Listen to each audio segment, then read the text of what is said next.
to BSS Tech Attack video series, where we highlight the vision and groundbreaking contributions to the European tech landscape. Today, we are joined by Jeremy Rollison, Microsoft Senior Director and Head of EU Policy. With deep roots and big impact across the region, Microsoft continues to lead the way in driving digital progress. Welcome, Jeremy.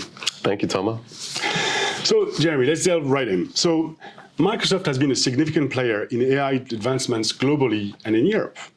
Can you share how your work in AI is shaping industries and what specific initiatives stand out in this region? Well, thank you, Thomas, and happy to answer that question because it is an exciting moment for Microsoft and AI, and it's an exciting moment for our customers who are doing things different from one sector to the next, and a lot of similarities. We really are in this AI moment now, and we're seeing AI adoption pick up across the world. And with a technology that really transcends borders, you're seeing a lot of different flavors of that. There's more and more vertical use cases that are emerging from one sector to the next. We talk a lot about the consumer-facing products sometimes. We talk a lot about LLMs, but it's really important to appreciate, just how complex this technology stack is becoming. And while we know we have a big footprint at that infrastructure layer, and we've made tremendous amount of infrastructure commitments here in Europe, it's been really exciting, and we're going to see more and more of that of what our customers in Europe are doing to become more competitive, more efficient, and really more innovative and exciting in AI across the board. I want to delve into the specific question of SMEs, because many SMEs across the EU, which constitutes 95% of the economy here, they're looking to digitalize, but they face significant challenges. So can you give a bit more details on how Microsoft is helping SMEs leverage cloud and AI technologies to grow and compete? Absolutely. I think everything from generative AI that's making it easier for very small players, whether it's hotel operators who want to speak to customers in different languages, whether it's even, hairdressers and others who are using generative AI to fill out, administrative burdens, more easily and populate forms and the like. And it's a lot of awareness that we have to do. It's clarity that we have to provide. This is happening in a pretty active legal and regulatory environment where SMEs probably don't have the same resources to hire the lawyers that larger companies might need to hire. So making sure that we're providing compliant products, certainty in those products, and making sure that we're also committed to the skilling of the populations. And this isn't just coding programs, but lifelong learning initiatives that really make it easier and easier for folks to make the most out of AI and understand how the solutions that we may provide make sense to their business. That's going to be different from one sector to the next. It may be different from one SME to the next. So Microsoft has been building strong relationships in the EU and across Europe for many, many, many years. And can you share with us some examples of local collaborations and that have had significant impacts? One initiative that we've been speaking about recently is a partnership with Novo Nordisk, where using predictive AI, they've managed, in cardiovascular risk in particular, managed to shorten drug discoveries by up to 2 to 3 years.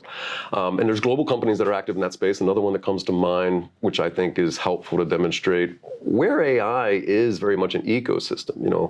We have a partnership with Siemens, where they've developed an industrial co-pilot that they've made available to their customers, which is streamlining production processes and eliminating or removing downtime and getting it down to minutes rather than weeks. Wow. So whether it's in a manufacturing context or a health context, we're going to see more and more of these case studies emerge. And I think it's really exciting to see the vertical use cases that are coming out as AI adoption proliferates, across Europe, and really making some of these European companies have a better competitive edge globally. Looking ahead, how do you envision AI and cloud technologies transforming the European key sectors, and what roles and collaboration with policymakers play in that vision?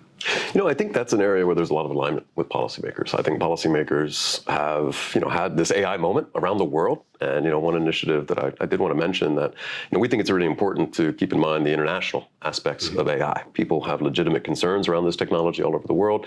And, there needs to be regulation in that space to mitigate against those risks. But, like many technologies that transcend borders, there's room there for national flavor to emerge. But we want to make sure there's international alignment of this so that those benefits accrue equally. And so that's everything from work at the G7, work with the OECD, and making sure these frameworks interoperate, if you will. And keeping that in mind, where I think I'm getting excited about that AI adoption and where there's opportunities for alignment with the European Commission is, that's where the benefit's going to come from this technology. It's not just, the next Microsoft or the next, but really what people are doing across that stack, how they're adopting AI and launching new businesses. There's disruptive aspects of that, of course, but I think when we're looking at the way new companies and startups and SMEs are emerging at different layers of that stack, so much activity that can happen at the application layer. I'm not just talking consumer applications, but really industrial applications. So the Siemens partnership that I mentioned, what we're doing with Novo Nordisk, what we're doing with SMEs who are supporting Siemens and Novo Nordisk and those same type of things. I think that's where it gets really exciting. But AI adoption, I think, is going to be one of the key words for the next few years as we really see the way that companies in Europe and across the world harness these technologies. And that's an opportunity for us to cooperate with policymakers to make them more aware of this, to identify where some of those challenges are, so that customers who are excited about rolling this out, who are creating jobs, creating efficiencies. And so, and so in your opinion, what needs to change to ensure that Europe remains competitive on the global tech level? My key word there is really clarity in the legislation. I can't tell you how much customers get excited about our products and services, and they want to know, can I do this? Am I allowed? And we have texts that are adopted, they have to enter into force, there's standards that emerge in that space. So it's an ongoing conversation that we can't do alone. We have to have dialogue with policymakers to share where the market is going, to share where these products and services are going, and get their perspective on how these fit within the legislative frameworks. What is a myth about Microsoft that you'd like to debunk? I think we want to go where our customers go. We want to provide them the tools and services that they need for whatever type of project or whatever sector they're operating in. And so I think one myth maybe is just the extent to which we're contributing to open source communities and projects around the world. Another one that's maybe a little bit more timely to some of the Brussels discussions is we've made tremendous amount of infrastructure investments in Europe, data center investments and the like.